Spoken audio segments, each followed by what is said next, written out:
Hi Sagittarius, Sun, Moon, Ascendant, or Venus. This is Dane, and I am going to be doing your love and relationship reading for you.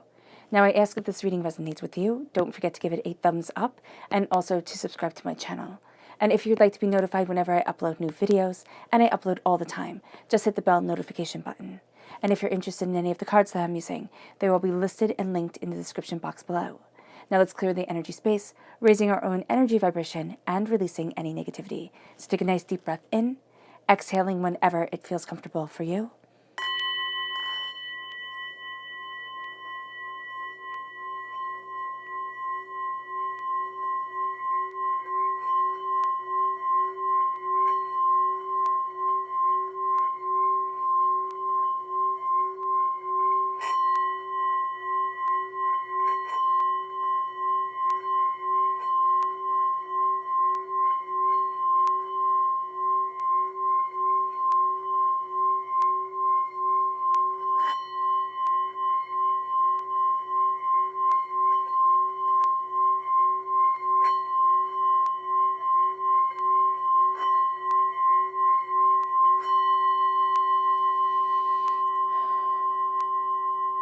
Releasing all negativity from the body like storm clouds.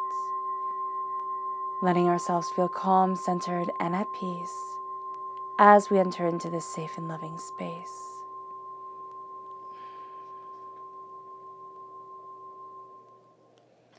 Let's let the bowls sing as we see what the tarot has to say.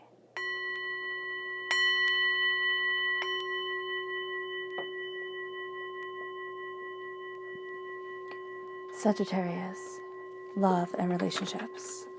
Sagittarius, love and relationships. Sagittarius, love and relationships. Angels and spirit guides, show me clearly. Guide this reading and show me clearly. Ooh, fantastic. Let's see how far this takes us. I'm actually just going to put down that for a moment.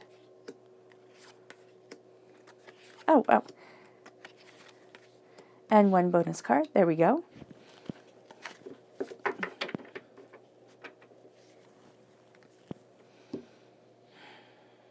Okay. And now let's look at our chakra energy for this time.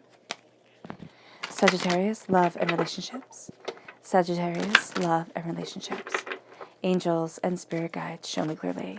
Guide this reading. Fantastic.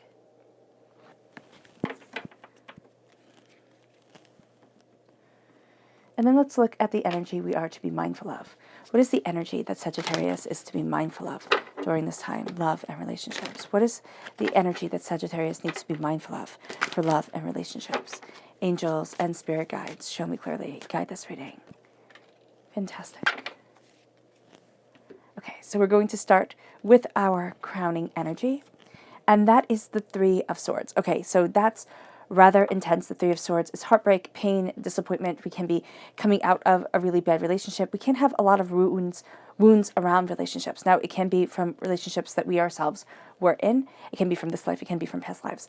It can also be the relationships that our caregivers were in. If it was a really toxic environment and it really kind of colored the way that we see love and that we trust love or don't trust love. And then we have the Four of Pentacles. Yeah, this is vampiric energy right here. Okay. And we have the Nine of Wands. Everybody's opinion is coming at us. And there's a hurt, there's a fear. There might be a fear that we don't know what it's from. It can be, again, from a past life. But there are negative seeds that have been planted within us. And it can be that, we had a lover, we had a boyfriend, a girlfriend, a partner when we were young, and we were just head over heels in love with them, or maybe not even when we were young. We were just head over heels in love, and they were cruel. And that hurt, and that pain stayed with us. And then we could have had a caregiver say, well, what did you expect? You're not really that pretty. You're not really that handsome. You're not really that smart. Did you think you could do better? Like, why did you let that person go? So what if they were mean to you? Did you really deserve more? Those type of things coming up. And it has wounded us. And we just hear that voice kind of echoing in our head right now because this is a vulnerable time for us for one reason or another. But just because our hearts at times can just be vulnerable. Just like sometimes our hearts can be angry and they can be overwhelmed. Right now, our heart is vulnerable. So be mindful of it. Then we have the Seven of Pentacles. It's like patience. Patience. The Eight of Swords. Because we feel trapped. We just feel trapped. And then we have the Knight of Swords. And it's like, boom. I'm done feeling trapped. I'm done feeling overwhelmed. I'm done with all this nonsense. And it can be that we have felt trapped by an air sign energy, Gemini, Libra, Aquarius. But it can also be that we start to find our voice, which is really what this card is about. And what immediately I saw very much the hilt of the sword here, or is the hilt down here? I don't really know. But being this lotus flower opening up. And we're opening up. And it's like, this is what I want. This is what I'm fighting for. This is where I want to be. Period. End of discussion. It may even be that we're looking at things. It's like, I don't want a Prince Charming or a Princess Charming to come in and sweep me off my feet and carry me away. I want to be who I want to be within life and within love. And it can't even be within a relationship. We're kind of redefining things. We could have swallowed our words for a really long time, or said, oh, okay, whatever you think. Oh, okay, whatever do you think? And now it's like, well, I don't think that anymore. And I don't want that. And I need you to listen to me. There's a fierceness here. There really is. And there's the moon. Oh, it's over all of this. So the moon is beautiful. The moon is absolutely beautiful. It's Pisces energy. Okay, time frame February 19th to March 20th. But the moon is also super intense. So when we have the moon coming in, the moon shows us our fears. It shows us what we don't want to look at. And it can be being controlled by fear, which makes perfect sense with everything that we've seen. But there is also a sense of taking that fear and making it our greatest ally. So when we are afraid by something or of something, and we let that fear define us, that fear just becomes who we are. Or when we are wounded and we let that wound define us, that wound becomes who we are. Now, there is a time where we can look at that wound and say, I walked through hell. You know, I had to face something that made me feel like I was going to vomit, or, made my head spin. But I did it. And you know what's more? I'm going to keep on doing it. I'm going to keep on pushing myself. I'm going to keep on moving myself forward. I'm going to keep on going after what I need and what I want and where I want to be. And the fear starts to become the driving force, the catalyst to greatness. So let's look at our chakra energy, because this is an intense time. It's family. Now, this is our root chakra. This is the root of us. It's the family that we were born into, that raised us, our caregivers. This is the family that we create for ourselves. But this is also needing rooted stability. And we might never have had rooted stability. So we can try to create it and try to emulate what we see on TV. Here's the thing. When we have wounds, and we all have wounds in one way or another, if we do not look at them, if we do not deal with them, we will recreate them time and time again. It's divinity's way of saying, listen, I'm not letting you run away from it. You're going to have to face it. Now, we don't have to. We can, let the wound fester. We can bury it in the deepest, darkest closet, in the deepest, darkest part of our mind, and say, I'm not going to look at you. And it comes up every now and then, and we feel really bad and throw a fit and feel really sad, but then we move on. When we look at our root, and when we look at our family root, we look at our DNA line, we look at our souls and ourselves, we're looking at, what are we building off of? Where is it that we want to be? What is it that we desire? The root chakra is important. Our roots are important.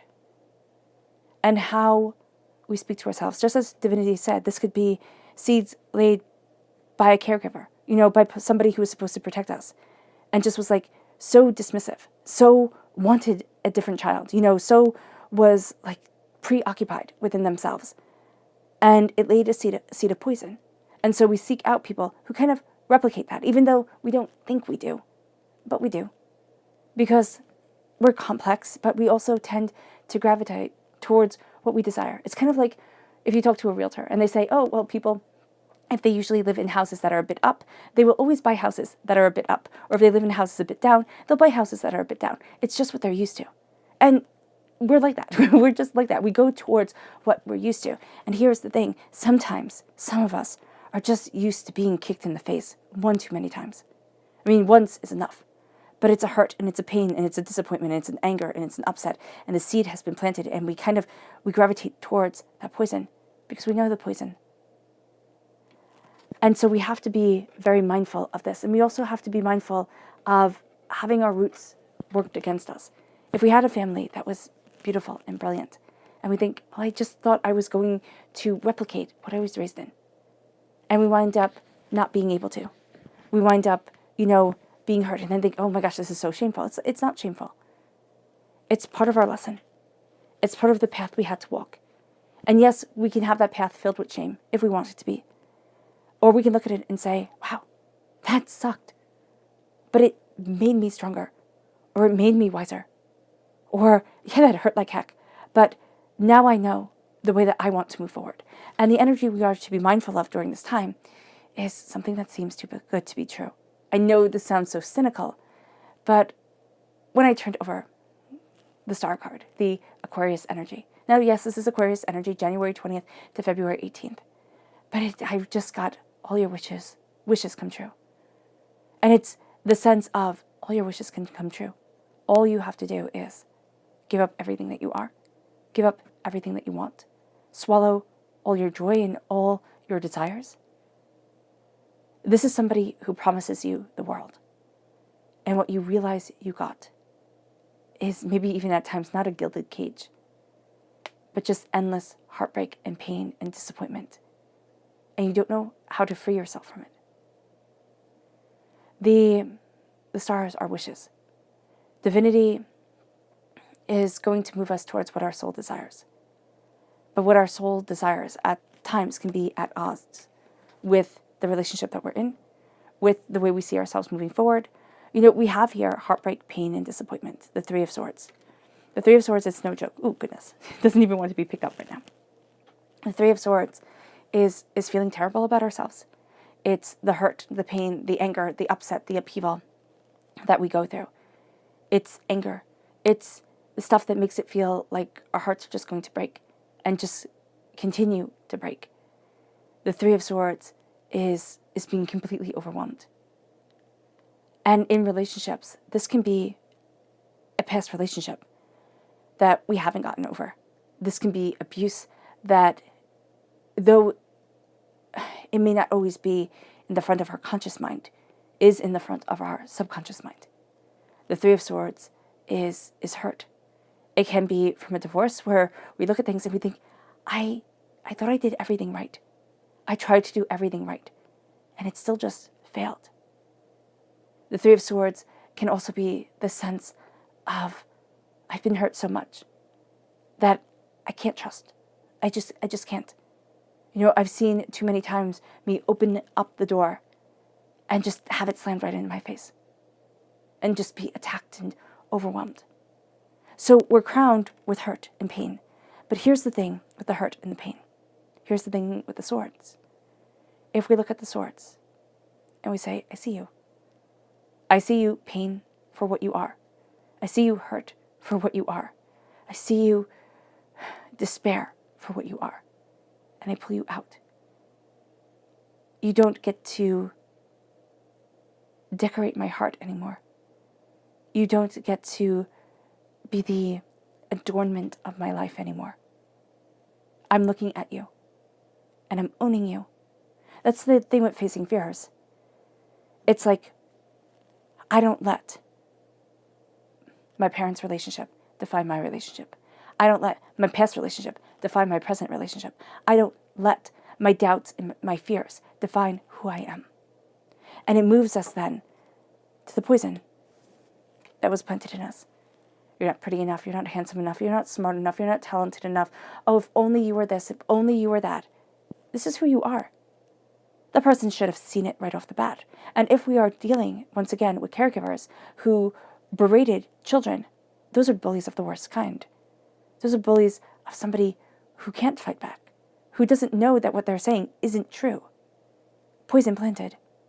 Now we hold on to any form of prosperity that we have, and we think, oh my goodness, it's going to fall away, isn't it?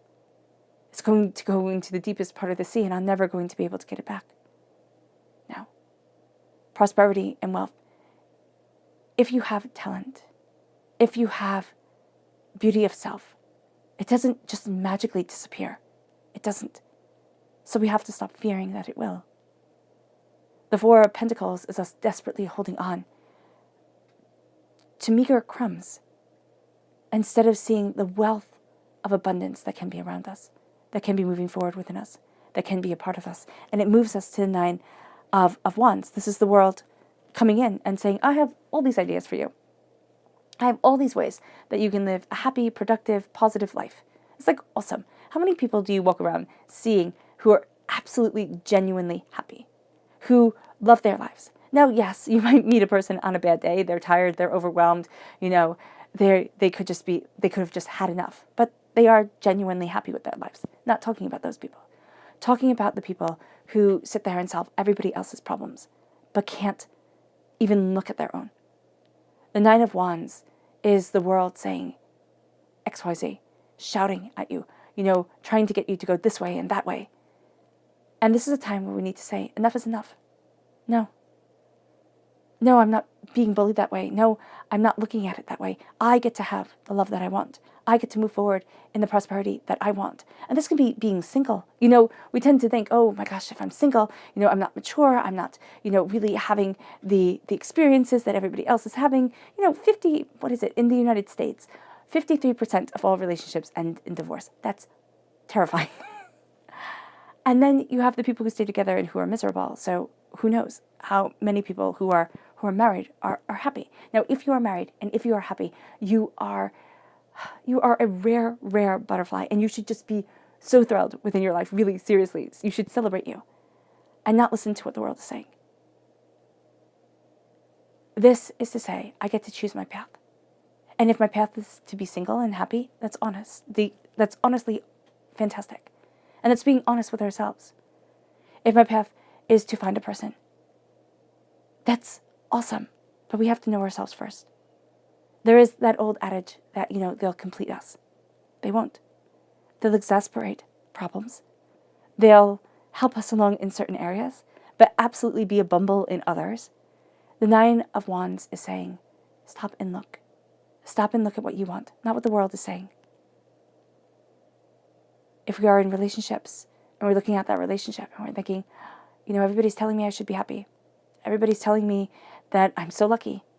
But when I close the door, I feel trapped. I feel overwhelmed. Now, it can be a slump in the relationship. It really can be. Everybody goes to them. So there is a patience to look at how we come out of this darkness, how we face fears, how we move forward. And it can be having really open conversations with our partner. Now, if we're saying, oh my gosh, I couldn't dare to tell my partner this, okay, that makes things much more complicated. But it's looking at things and it's saying, what do I want? Where do I want to be? How do I desire? But if you close the door, and it's like you live on broken glass. If you close the door, and it's like you hold your breath, because you know something's going to set the other person off, that's not okay. That's the person who probably in public seems like the biggest dream, seems like the greatest catch, and in private, just isn't. That's the person we're being warned against. It moves us to the Seven of Pentacles. Now, it can be that if we do have that type of person in our lives, we can't just get up and leave for whatever reason. Be patient. Build your prosperity. But also, I'm a huge believer in these situations as building the escape route. Getting to get out. So we get to have a life. Instead of having the wounds that run so deep that even when we're free, they're poisoning us. There is a sense here also of being patient as we move forward towards what we love, what we want, what we desire, what we need. Whatever relationship we're moving towards, even if it's just a strengthening of a relationship within ourselves. Because remember, we're talking about love and relationships, and we tend to always think of romantic relationships, but it's the relationships we have with our family, with our friends, with our kids, with our animals, And it's saying these relationships get to count. They get to be beautiful and have patience. Because the beauty is growing, and divinity is saying, it's not on our time, it's on divine time that life starts moving forward, that we start moving forward, that things start opening up. And it brings us to the Eight of Swords. Yes, we feel trapped. Yes, we feel overwhelmed. Yes, we doubt if we can move forward this way. The Eight of Swords makes us feel like we can't do it. And this is saying, get out of your own head. Stop overthinking it. This could be a perfect time for meditation to come in, to say, okay, I'm taking 20 minutes if we can. 5 minutes goes by too fast to really be able to quiet the mind, but if it's only 5 minutes at the beginning, go for it. to be able to connect and to break free and to open our hearts and to embrace our souls. The Eight of Swords is us looking at doubts and fears and angers and upsets and saying, no more do I get to be defined by this. And the Eight of Swords is also showing us a cage that we have been living in for too long. The Eight of Swords is saying, do we want to be free? Do we even know what freedom looks like? Or have we kind of fallen down the hole of worry and doubt and fear of what everybody else will think? And we've come to a point where it's like, oh my goodness, I just can't move forward the way that I want to. I just can't get to the dream that I desire. It's kind of like being a bird who's lived all their lives in a cage. We don't know when the cage door is open. It's time to stop that. It's time to fly free. It leads us to the Knight of Swords. The Knight of Swords is the hero of the story. Now, the Knight of Swords can be in a negative sense. This person who wants us to rush and make decisions without thinking them through. If we're having that person at our root during this time, okay, we have to be very mindful because we need to think things through. It's going to be very important. But if the Knight of Swords isn't necessarily that person, if this Knight of Swords is telling us to look at ourselves, to be the hero of our stories, to ascend to greatness, to slay the dragon, to conquer the fears, to cut through the poison of this world, and to ascend and awaken the part of us that is sleeping for way too long, the part of us that has been hidden away. The Knight of Swords is taking action and saying, I am a defender of my voice, of my mind, of what I want. And that is such a valuable part to who we are during this time. It moves us then to our spirit message. Which is right here. And don't worry, these were meditated and shuffled beforehand, but mindfulness just came out. It's being mindful. Mindfulness gets a bad rap. Mindfulness, visualization, we sit there and we laugh at it. But being mindful is superly important. Yes, superly. Being mindful of what we want, of who we are, and who we aren't. I'm a firm believer that we don't necessarily find out who we are. We find out who we're not. And then, because we find out who we're not, we get to fill in the vacuum of who we are. We get to discover it more and more. The mindfulness, the caring, the compassion, the understanding, it gets to move us forward. Mindfulness is the art of being present. The art of saying, kind of, if we look at it in religious terms, Judeo-Christian terms, thy will be done. Move me forward as you want. Let me walk upon this earth gently and profoundly, beautifully and succinctly. Let me embrace my voice. Let me embrace what I am put on this earth to do. But let me be aware of what that is. Mindfulness, like visualization, takes time to develop. Because we can think, I'm being mindful. We're going along with the herd. And it's looking at what we want and where we want to stand. And living our life with intention instead of just existing. This is why mindfulness in love, we don't care about that at all in love. But this is why I am a constant promoter of Karatza, which I have the video linked to it, a couple discussing it in the description below. Karatza is the art of non-orgasmic sex. It's like it's like prolonged foreplay. There we go. Which is fantastic. Who wouldn't want more of that? It's building the connection between you and your partner. It's the touch, it's the feel, it's the intimacy of just getting to know them. And you might say, okay, well, I already know my partner. Yes, but it's getting to know them on this deeply spiritual level. It's bringing the spirit into relationships. It's bringing the power into relationships. It's bringing the love into relationships in the most profound way, in the most exquisite way, which our world doesn't seem to honor. Well, at least, I don't know about other cultures. I haven't really, well, I have, but I haven't dived in as deeply as maybe I should. But especially in our Western world, our focus is mainly on sex. It's mainly on, keeping this euphoria, which is usually the euphoria that lasts for six months, right? The pheromones are really going, and then it dies down. And we want to keep that high forever. But the Western world, we tend to chase highs. But also, people just in general tend to chase highs. Whether it be through drugs, whether it be through extreme sports, whatever it is, we like to chase the highs. And we like to chase the highs in relationships. This isn't a high. This is a constant, steady, beautiful connection. And it's something definitely worth checking out. So let's see what our spirit guide message is. And you know what? This mindfulness, this mindful lovemaking, this mindful connection goes far to healing these hurts. Because a person who's really into us, right, who really likes us, they can be like, okay, I can try this out. But they'll first think it's kind of bull. And then when they'll see that we want to keep this as what we do as a couple, they might say, oh, this is bull. I'm not getting what I want from it. I'm not getting that high. And they can move on their way. Because there gets to be that beautiful coming together that matters and that builds. If we're in a relationship and a lot of the hurts and the pains are coming up, it's time for us to lay our souls open to each other, which is astoundingly personal and astoundingly private and very hard to do, and not what we usually do. I've worked with people who have been together for years, if not decades, and have never truly opened themselves up to the other, like Karetsa makes you, like this slow, steady understanding, this breath becoming breath, has us do. And it can be life-changing. It can be so healing if we let it be. So let's see what our spirit animal messages, angels and spirit guides, Sagittarius, love and relationships.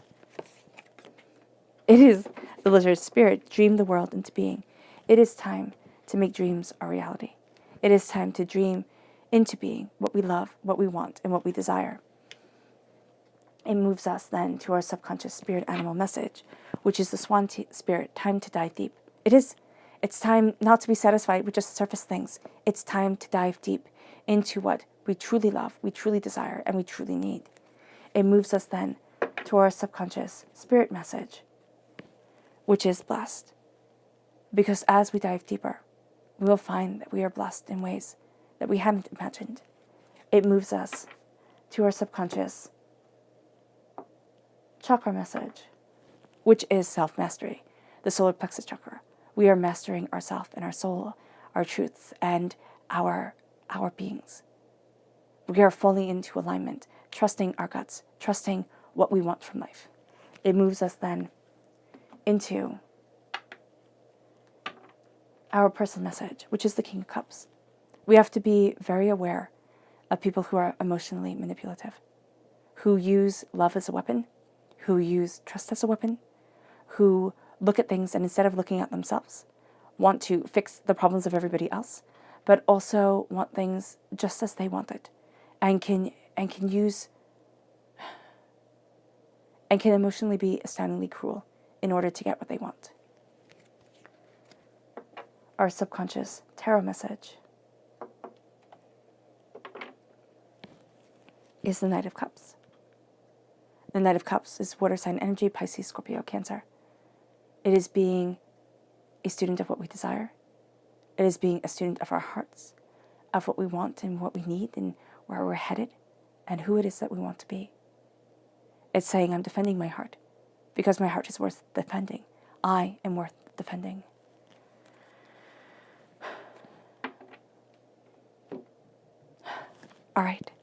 All right, Sagittarius. I know this was heavy. I hope this reading has resonated with you. I wish you nothing but light, love, peace, and happiness. May harmony always be with you. I'm sending loving, healing energy to each and every one of you. I love you all, and stay safe. Let's end this reading with a meditation, a clearing away of negative energy, a raising of our positive energy as we become the warriors of love, as our minds and our hearts come together in enlightenment, in truth, and as we move towards the union of our beauty, of what we were born to be, and how we were born to love. So take a nice deep breath in, exhaling whenever it feels comfortable for you.